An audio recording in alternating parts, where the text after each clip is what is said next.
அதிமுக முன்னாள் அமைச்சர் ராஜேந்திர பாலாஜி மீதான ஊழல் புகார் மீது நடவடிக்கை எடுக்க அனுமதி வழங்குவது தொடர்பான கோப்புகளின் நிலை பற்றி தமிழ்நாடு ஆளுநர் ஆர்.என். ரவியின் முதன்மை செயலாளர் நேரில் ஆஜராகி விளக்கமளிக்க உச்சநீதிமன்றம் உத்தரவிட்டுள்ளது.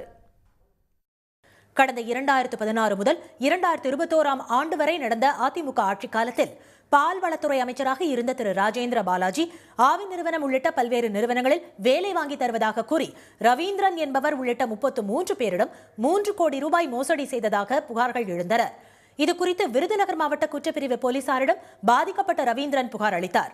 இவ்வழக்கில் விரைவாக குற்றப்பத்திரிகை தாக்கல் செய்ய போலீசாருக்கு உத்தரவிடக் கோரி சென்னை உயர்நீதிமன்றத்தில் அவர் மனு தாக்கல் செய்தார். அதனை விசாரித்த சென்னை உயர்நீதிமன்றம் வழக்கை சிபிஐக்கு மாற்றி உத்தரவிட்டது.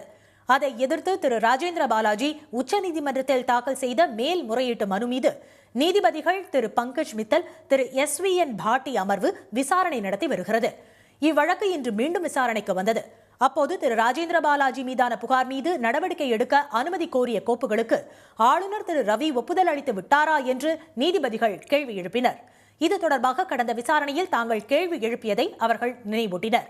அப்போது தமிழ்நாடு அரசு சார்பில் ஆஜரான வழக்கறிஞர் திரு ராஜேந்திர பாலாஜி மீது நடவடிக்கை எடுக்க அனுமதி கோரும் கோப்புகள் மீது முடிவெடுக்க ஆளுநருக்கு மீண்டும் கோரிக்கை வைக்கப்பட்டுள்ளதாகவும், இது தொடர்பாக 3 கோப்புகள் மீதான ஒப்புதல் ஆளுநர் மாளிகையில் நிலுவையில் இருப்பதால் உரிய உத்தரவை உச்சநீதிமன்றம் பிறப்பிக்க வேண்டும் என்றும் கேட்டுக்கொண்டார்.